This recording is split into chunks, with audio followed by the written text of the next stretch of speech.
सर्व अच्युत गोत्रे बंधू आणि भगिनी, त्याचप्रमाणे साधू संतांना दंडोत प्रणाम. आपण सर्वज्ञ श्री चक्रप्रभूंनी या सृष्टीमध्ये अवतार घेतल्यानंतर या जीवाच्या हिताकारणे भल्याकारणे अयोग्य जीवाला योग्य करून ज्ञानाला व प्रेमाला पात्र करण्यासाठी ज्या अनंत लीळा परमेश्वरांनी केल्या, त्या लीळेतून जो समज आपल्याला ज्ञान बोध जाणीव करून दिली, तो बोध तो समज ती जाणीव आपल्या जीवनात उतरून परमेश्वराला प्राप्त करण्याचा प्रयत्न करत आहोत. परमेश्वराचा सकाळचा पूजा अवसर झालेला आहे आणि सर्वज्ञ भिंगारवरून निघाले.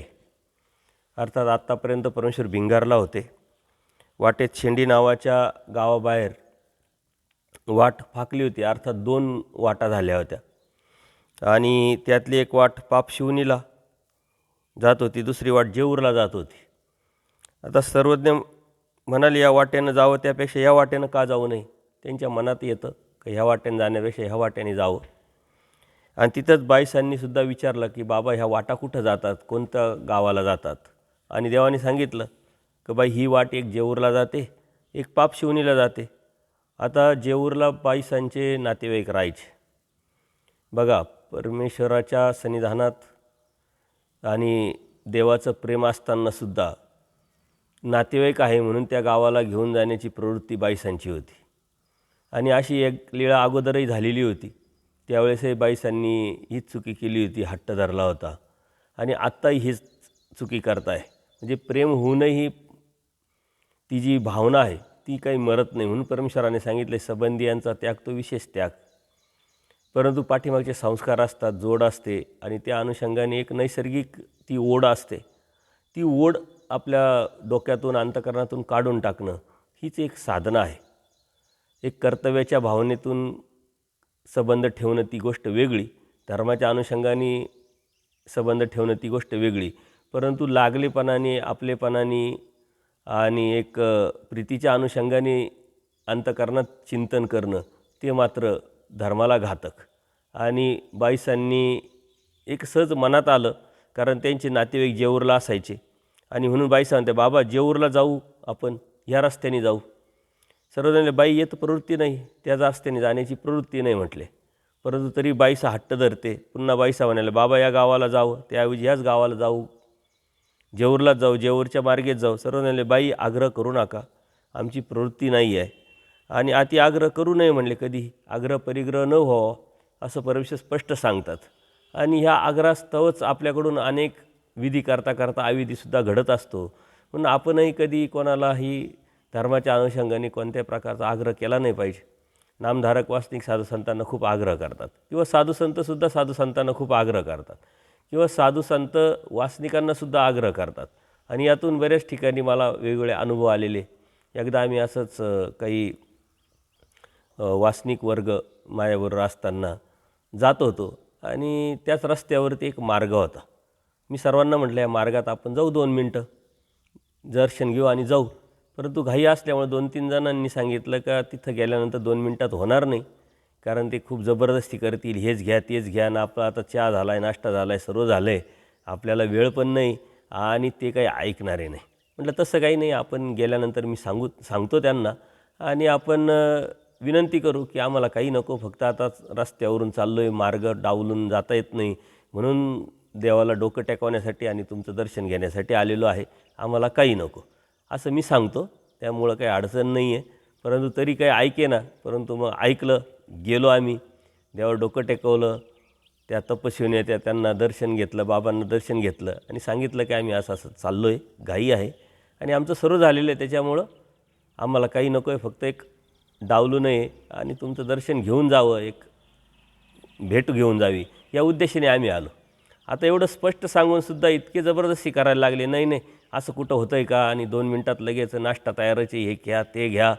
त्यातून सर्व माझ्याकडे बघायला लागले, मी त्यांच्याकडे बघायला लागलो.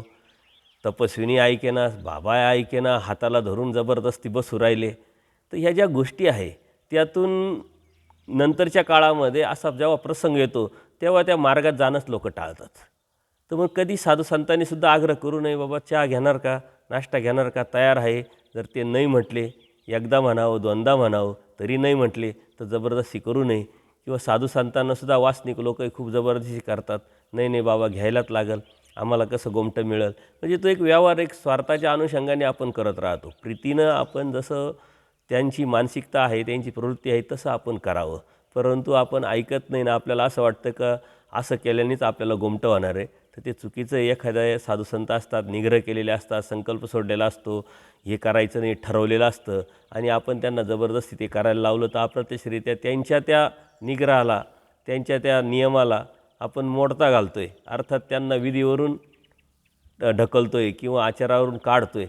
परंतु हे लक्षात येत नाही. म्हणून देवसुद्धा सांगतात की आग्रह परिग्रह करू नये, जबरदस्ती करू नये म्हटले. परंतु तरीही बाई सकाळी ऐके ना.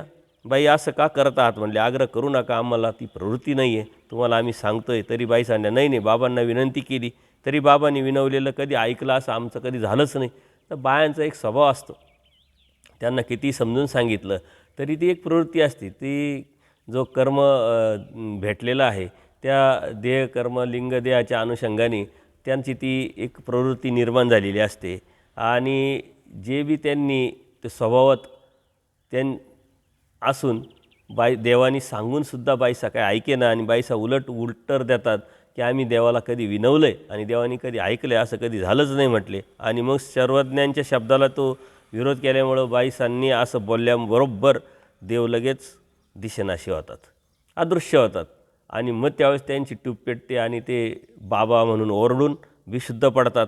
बेशुद्ध पडल्यानंतर मग देव प्रगट होतात आणि मग हनवटीला धरून बाईसांना आवाज देतात देव, हे काय बाई, हे काय बाई, आम्ही तर फसवत होतो, उठा, आम्ही इथंच होतो, आम्ही कुठं जात नाही. आणि मग त्यांनी बाईसा उठल्या, डोळे पुसले आणि सावध झाल्या. बाबा बाबा आपण श्रीचरणावर मस्तक टेकवलं आणि मग देवाला ते विचारतात की बाबा तुम्ही कुठं होते इतका वेळ, बाबा कुठे गेले होते.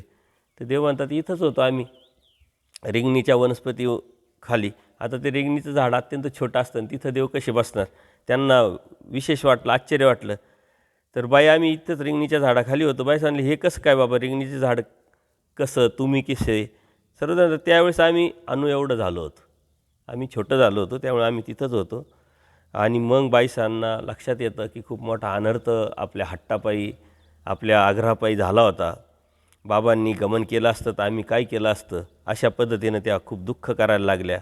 आणि मग देवसुद्धा त्यांना समजा बाई असा आग्रह करू नये, आग्रह परिग्रह न व्हावा, तुम्हाला आम्ही सांगत होतो, आमची प्रवृत्ती नाही आहे तरी तुम्ही ऐके ना. मग बाई सांगणं बाबांनी नको म्हटलं तरी मीच केलं, मी अपराधी आहे. आणि त्या असं करून खूप दुःख करायला लागल्या, स्वतःला दोष द्यायला लागला, पश्चाताप झाला, अनुताप करायला लागल्या. आणि मग देव म्हणतात स्त्रियांच्या स्वरूपी आग्रह एक आती, म्हणजे स्त्रियांचा एक हट्टाचा स्वभाव असतो, आग्रह स्वभाव असतो. आपण कितीही सांगितलं तरी ते ऐकत नाही. त्याच्या पाठीमागे त्यांचा भाव चांगला असतो, हेतू चांगला असतो, परंतु त्यातून बऱ्याच चुकीच्या गोष्टीसुद्धा घडतात, हे लक्षात आलं पाहिजे. आणि तो स्त्रीलेप आहे, त्या स्त्रीलेपाचा तो स्वभाव आहे आणि स्त्रियांनी लक्षात घेतलं पाहिजे की आपण स्त्री आहोत. स्त्रीलेपाचा तो एक स्वभाव आहे, ती एक प्रवृत्ती आहे, त्या प्रवृत्तीतून आपल्याला बदलायचं आहे. जर बदललं तरच परमेश्वराच्या या प्राप्तीपर्यंत आपण जाणार आहोत. मग आपण स्त्री आहे, स्त्रीलेप आहे, मग तसंच वागलं पाहिजे, तसंच राहिलं पाहिजे असं नाही आहे. आपल्याला जर त्यातली कमतरता जर समजली तर त्या कमतरतेतून आपण बाहेर पडलं पाहिजे, हे स्त्रियांनी लक्षात घेतलं पाहिजे. परंतु तसे बरेच अनुभव, चुकीचे सुद्धा अनुभव येतात. कधीकधी भिक्षा मागितल्यानंतर आम्ही कुठंतरी बसलेलो असतो, स्त्रिया येतात, नाही नाही आम्हाला प्रसादच द्या, ऑलरेडी सर्व कालवलेलं असतं, नाही नाही द्याच द्याच, अगोदर आले असते तर आम्ही दिलं असतं, पण नाही ऐकेनाच. म्हणजे अशा ज्या गोष्टी असतात हे ज्ञानाचं लक्षण नाही, मूर्खपणाचं लक्षण नाही, अज्ञानाचं अन्यथा ज्ञानाचं लक्षण आहे. समोरची व्यक्ती, त्याची प्रवृत्ती किंवा मानसिकता, त्याचा नियम, त्यांचा निग्रह, ती साधना, हे सर्व बघून, हा सेन्स बघून, हा व्यावहारिकता बघून आपण वागायचं असतं, बोलायचं असतं. अनेक ठिकाणी चुकीचे अनुभव येतात. एका ठिकाणी असंच कार्यक्रमात गेलो, पात्र होतं, एका बाईने आतमध्ये पात्र घेऊन गेली आणि 2 चपात्या त्याच्यामध्ये चुरल्या आणि माझ्या समोर भाजी वगैरे सर्व ते पात्र फुल भरून माझ्यासमोर आणून ठेवलं. मला वाटलं ते पात्र ती धुत असेल, पुसत असेल, असं काहीतरी असेल. म्हटलं हे कशाला केलं आणि मला किती पाहिजे तुम्हाला काय माहिती आहे म्हटलं. म्हणजे अशा कितीतरी गोष्टी अनुभव असे येतात का त्यांना काय बोलावं, चिडावं का समजून सांगावं हेच कळत नाही. आणि मग ते लक्षण जे आहे हे अज्ञानाचं लक्षण आहे, हे ज्ञानाचं लक्षण, हे प्रीतीचं लक्षण नाही आहे. प्रीतीचं काय आहे की समोरून कशा पद्धतीनं आपण विचारून वगैरे त्यांची मानसिकता बघून त्या गोष्टी केल्या पाहिजे. परंतु हे चुकीचे अनुभव येत असल्यामुळं ह्या सूत्रांचं आपल्याला नक्कीच त्यावेळेस आठवण येते. देवसुद्धा सांगतात की आग्रह करू नका, कारण स्त्रियांच्या स्वरूपी आग्रह करण्याचा एक स्वभाव असतो. आणि याचं कारण काय का ते अविद्यात्मक जी अनादी अविद्या जी आहे सर्वांनाच आहे, परंतु अनादी अविद्या स्त्रियांच्या ठिकाणी माथ्याला असते, म्हणजे ती स्ट्रॉंग असते. माथ्याला म्हणजे पूर्ण सर्वात जास्त प्रमाण असतं. आणि ते स्त्रियांनी लक्षात घेऊन आपण त्यातून समज घेऊन त्यातून बाहेर पडण्यासाठी जर आपण प्रयत्न केला आणि ती साधना करण्याचा प्रयत्न केला तर नक्कीच परमेश्वर प्रसन्न होऊन आपल्याला त्या स्त्रीलेपातून बाहेर काढून पुरुषार्थ निर्माण करतील. आणि पुरुषार्थ म्हणजे अनुसरण्याची संधी, अनुसरण्याची वेळ, अनुसरण होणं म्हणजेच पुरुषार्थ. पुरुष होऊन असं आहे म्हणजे काय, अनुसरलेली जी स्त्री आहे ती पुरुषच झालेली असते आणि त्याशिवाय परमेश्वराला ती प्राप्त करू शकत नाही. आणि म्हणून स्त्रियांनी ह्या गोष्टी लक्षात घेतल्या पाहिजे. यातून चुकीचे काही अर्थ पण काढल्या जातात, त्यातूनही आपण लक्षात घेतलं पाहिजे. मग बाईसा म्हणाल्या, बाबा आग्रह तो कसा असतो? आणि देवाने असं सांगितल्यानंतर बाईसांनी असं विचारलं तर देवाने शिराब्दी गमनाची लीळा सांगितली द्वापर युगामध्ये. आता ही पुराणातली कथा आहे, परंतु देवाने इथं सांगितलेली आहे आणि ती श्रीकृष्ण महाराजांच्या संदर्भात सांगितलेली आहे. जी विष्णूची जी पत्नी आहे, ज्यावेळेस परमेश्वर श्रीकृष्ण महाराजांनी अवतार सृष्टीमध्ये घेतल्यानंतर विष्णू आणि त्यांची जी पत्नी आहे लक्ष्मी ते बसलेले होते आणि त्या विष्णू देवतेने खाली मान घालून दंडोत केला आणि तिला आश्चर्य वाटलं की म्हणे तुम्ही तर सर्वश्रेष्ठ आहात आणि तुम्ही कोणाला नमस्कार केला, कोणाला दंडोत केला, कोणापुढं तुम्ही मान झुकवली तुमची? म्हणजे असं नाही आहे. या सृष्टीचे जे नियंते आहे, अनंत सृष्टीचे जे मालक आहे, चालक आहे, ते आज या सृष्टी तलावरती अवतरलेले आहे आणि त्यांना आम्ही मान झुकून दंडोत केलेला आहे, झुकवलं आहे. परंतु आम्ही तुम्ही जे समजताय आम्ही सर्वात उंच, तर असं काही नाही आहे. असं म्हटल्यानंतर त्या लक्ष्मीला बी आश्चर्य वाटलं आणि त्या विष्णू देवतेने त्या लक्ष्मीला श्रीकृष्ण महाराजांचं सौंदर्याचं वर्णन करायला सुरुवात केली आणि ती अत्यंत आकर्षित झाली. ती म्हटली, मला असं वाटायचं का सर्वात सुंदर तुम्हीच आहे आजपर्यंत, आणि मी तसं समजत होते आणि तसं नाही आहे. ते सर्वात जास्त सौंदर्य जे आहे ते श्रीकृष्ण महाराजांचं आहे. आणि मग हे सर्व ऐकल्यानंतर तिला वेचणारा निर्माण झाला. आता ती देवता जरी असली तरी तिच्या आतमध्ये ती फळी आहे, तो जीव आहे, त्या जीवाची ती जोड असते, त्या जीवाची ती कणव असते किंवा त्या जीवाचं जे बी आहे तो स्वभाव असतो. आणि त्या अनुषंगाने ती हट्ट धरायला लागली का मला श्रीकृष्ण महाराजांचं दर्शन घडवा.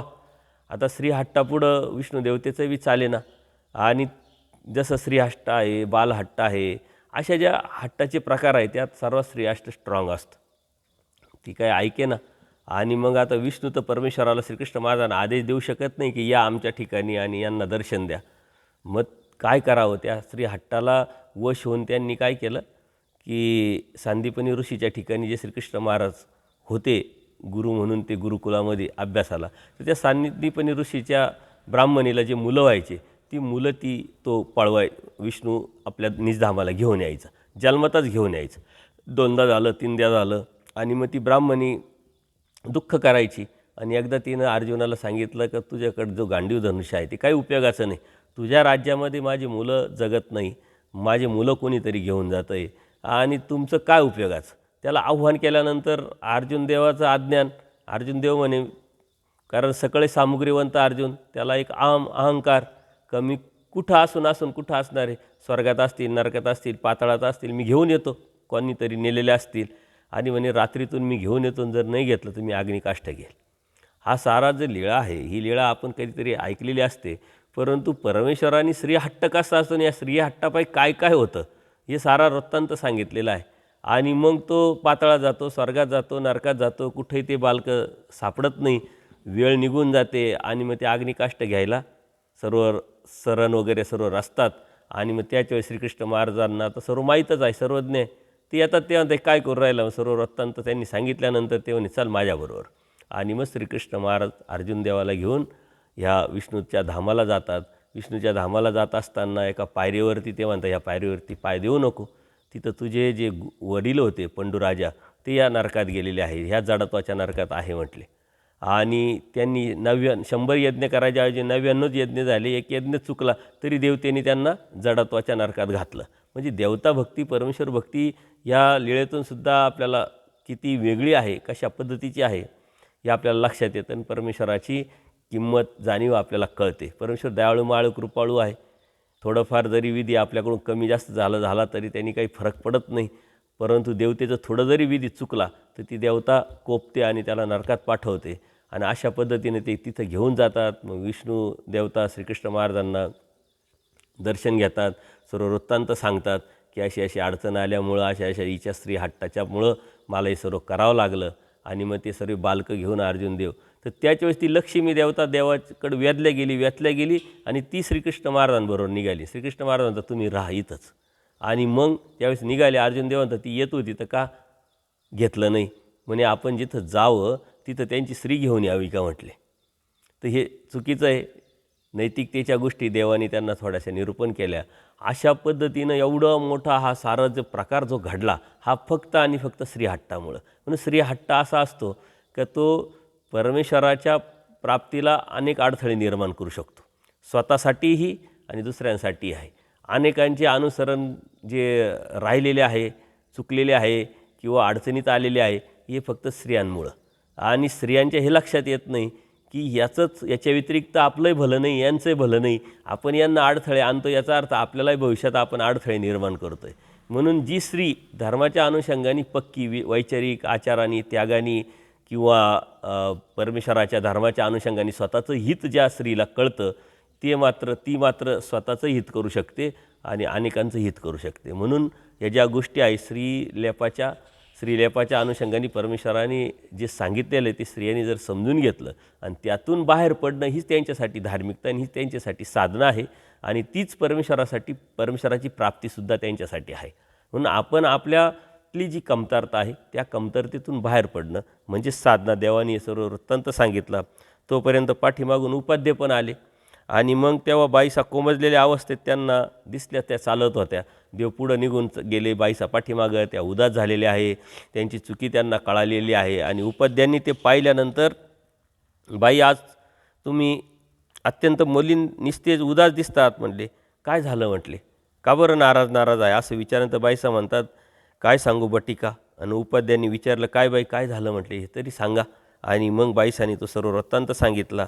आणि पाण्यानं दिवा पाजाळला असता म्हटले, खूप मोठं आगटीत घडलं असतं, आज मोठा आनंद झाला असता, सगळंच संपलं असतं म्हणजे बाबा निघून गेले असते तर आम्ही काय केलं असतं, असं खूप दुःख केलं. अर्थात आता हे दुःख करून त्यांची योग्यता वाढते, त्यांचा कर्मनाश वाढतो आहे. ती एक लीळाच आहे. परमेश्वराने स्त्रीचा लेप देवाने सांगितला, स्त्रीचा स्वभाव देवाने सांगितला. बाईसांच्या माध्यमातून बाईसांची अयोग्यता नासून योग्यता केलं, त्यांचा कर्मनाश केला. आणि परमेश्वराने खूप मोठं एक तत्त्व आपल्याला एक समज आपल्याला दिलेली आहे का किती काही गोष्टी होऊ शकतात. एखाद्या वेळेस आपण हट्ट जर धरला आणि इच्छा मानसिकता नसतानाही काही करायची गोष्ट वेळ पडली तर त्यातून चुकीचंही होऊ शकतं. अशा पद्धतीनं उपाध्याने बाई असा आग्रह का करता मग तुम्हाला तर माहीत आहे मागेही असं तुमच्याकडून झालेलं होतं. त्या आग्रहामुळे सर्वज्ञांची प्रवृत्ती भंगते, तो आग्रह तुम्ही करू नका आणि कशाला करता म्हटले. तुमचंच नुकसान नाही सर्वांचंच नुकसान आहे म्हटले. बाईसा म्हटले आजपासून करणार नाही म्हटले बटिका. आणि मग बाईसांना त्यांनी आधार दिला आणि हाताला धरून हळूहळू आणलं. त्यानंतर सर्वज्ञांनी पिंपळगावला गमन केलेलं आहे. आणि पिंपळगावला परिसरात नागापूर नावाचं एक गाव आहे. आजही नगरला जाताना रोडवरतीच नागापूर स्थान आपल्याला लागतं. तर त्या शिवारात मळ्यातील एका वृक्षाखाली सर्वज्ञांचं आसन झालं आणि बाईसांनी श्रीचरणाचं प्रक्षालन केलं, विडा ओळगवला. त्या दिवशी काहीतरी बारशी द्वादशी होती. बाईसा आणि नाथोबा पिंपळगावला भिक्षाला गेले. सर्व भक्तजण भिक्षाला गेले, परंतु उपाध्ये जे सर्वज्ञाजवळ थांबले होते तर देवाने तिथं मळ्यात जे थांबले तिथं हरभऱ्याचं पीक बहरून आलेलं होतं. आणि मग देवाने ते खोडण्याजोगं तयार झाल्यामुळं त्याचं अवलोकन केलं आणि देव म्हणतात बटिका घोळाण्यासाठी पलीकडच्या हरभऱ्याचा पाला खुडून आणा थोडासा.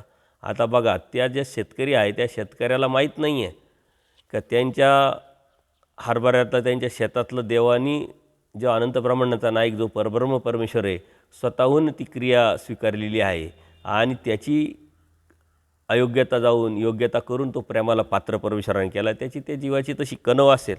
आणि मग ते उपाध्ये जे श्रीकाराने तो हरभरा दाखवला देवानी आणि मग ते पण जाऊन तिथं हरभऱ्याचा पाला खुडून घेतला आणि मग त्यानंतर ते आल्यानंतर बटिका पलीकडच्या काही बोराचे झाडं असतील तिथं जा आणि गोड गोड बोरं घेऊन या. आता उपाध्ये सगळीकडे फिरून आले, तिथं फक्त बाबळीचेच झाडं होते, बोराचं एकही झाड नव्हतं. सर्व थकून आले आणि मग देवाला म्हणतात जी सगळ्यात हिंडलो परंतु इथं कुठेही बोरं दिसले नाही म्हटले. आणि मग देव म्हणतात तुम्ही तिकडं गेले, आता इकडं जा बरं. आणि मग अशा पद्धतीनं ते जेव्हा जातात तेव्हा बोराचं झाड कितीतरी बोरं खाली पडलेले. आणि मग ते म्हणतात असे आहेत म्हणले आमचे गोसावी, स्वतःचं असलेलं जे ईश्वरत्व आहे ते कधीही सांगत नाही, लोपतात. सरळ सांगितलं जर असतं तर इथं असं बोराचं झाड आहे, तिथं घ्या आणि घेऊन या.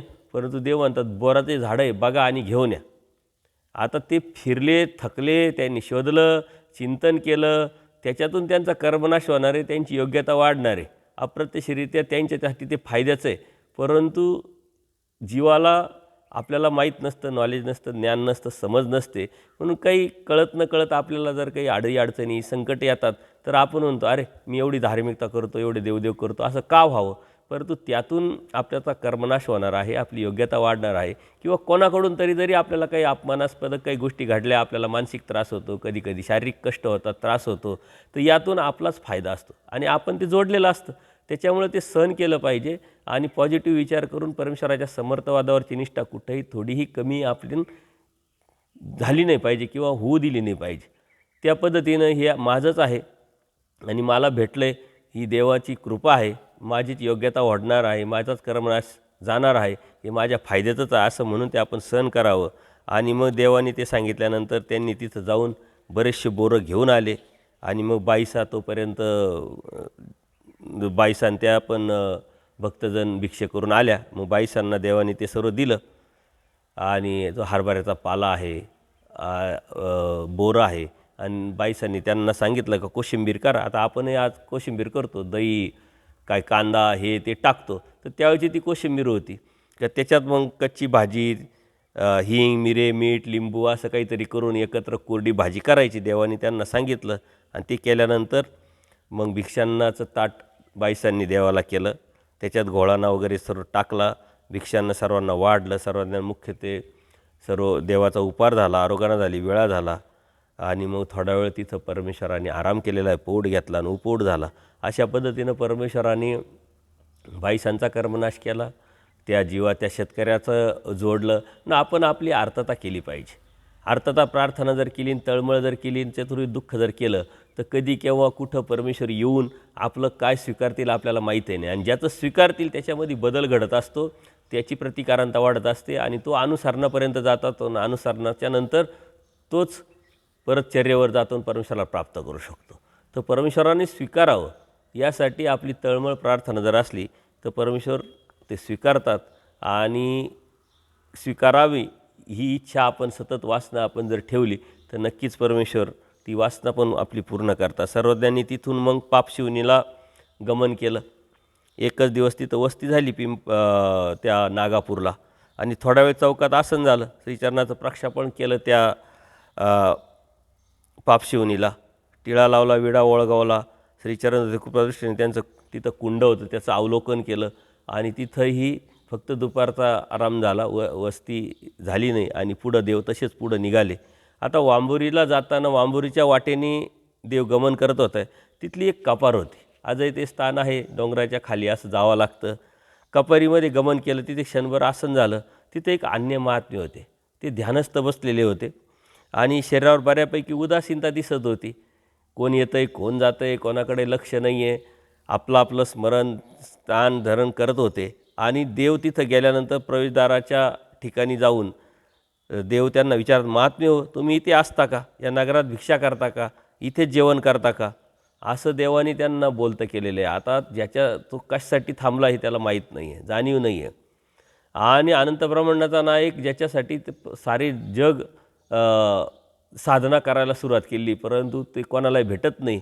आणि ह्या अन्य महात्म्याला देव स्वतः येत आहे, विचारत आहे, परंतु तो गप एक शब्द बोलला नाही, फक्त टकमक नजरेने देवाकडे पाहत होता.